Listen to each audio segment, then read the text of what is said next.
Let's check in now with our Allison King. She is live at the JFK Library. And Allison, Mike and I are just talking about how there is some conflicting information as to what may have happened at the JFK Library earlier today. Are you getting any word on whether or not this was just a fire or if there was some type of explosion, possibly a bomb?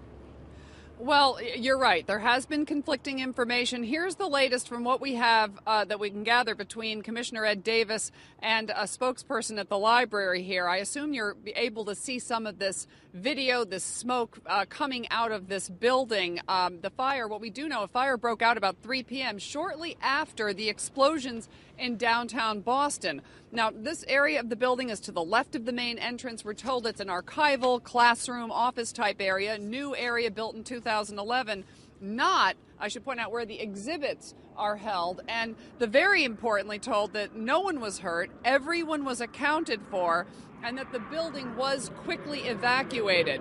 Now, we spoke a short while ago with the JFK Library Communications Director, Rachel Floor, who was in that building when the fire alarm went off.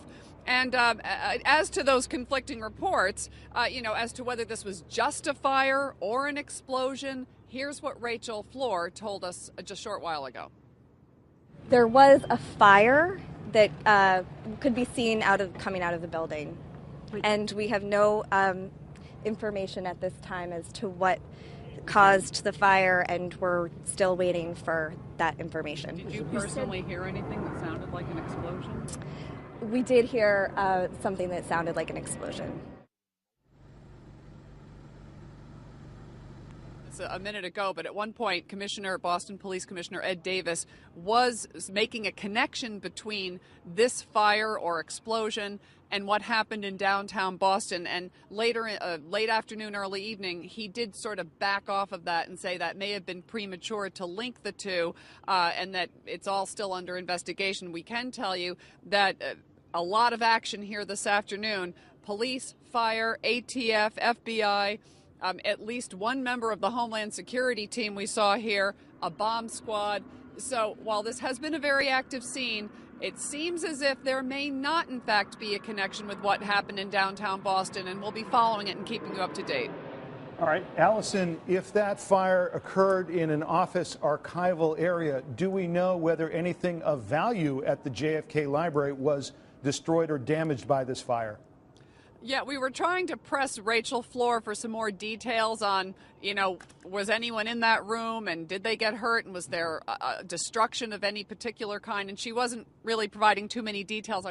I'm not sure whether she simply didn't know or whether she was told not to say anything. But in any event, that's all information we're trying to learn. And Allison, can you describe a little bit more for us the scene there right now? Are there still fire trucks on scene? Are there Boston police on scene? Just who do you see there at this point? So when we first arrived a couple of hours ago, we were able to get pretty much right up, not right up in front of the library, but in sort of the back of the parking lot. And you could see everything. You could see the big black hole in the side of the building where the smoke was coming from, and you could see all of the police activity outside the building. We were about a half an hour ago, 45 minutes ago, iced down here, right in fact behind UMass Boston, on the campus of UMass Boston. So we can only see, in the distance, that iconic IMP building back there. That is the JFK Library. And we don't know exactly what's going on up there anymore because they won't let us see. But by the number of emergency vehicles that have been coming in and out, I can assure you there's still activity going on there right now. All right, still activity. I don't know if it's possible, Allison, maybe your photographer could zoom in as much as we can see that structure behind you. And again, I.M. Pei, the famous architect who designed this building. And Allison, can you also tell us, if you know at this point, we know the museum was open at the time. Do we know whether there were many people there and whether anyone who was there at the time, took note of this? There was no injuries, we know that. But were there many people there at the time? Again, questions we all asked Mike and tried to press Rachel on, and we just were not, able to get any more information from her other than what I thought was interesting. There were people in that room, so you can imagine. You would think it wouldn't have been a giant explosion if there were actually people there and no one was hurt or injured. But on the other hand, they're not being forthcoming with that information. And why that is, I'm not exactly sure.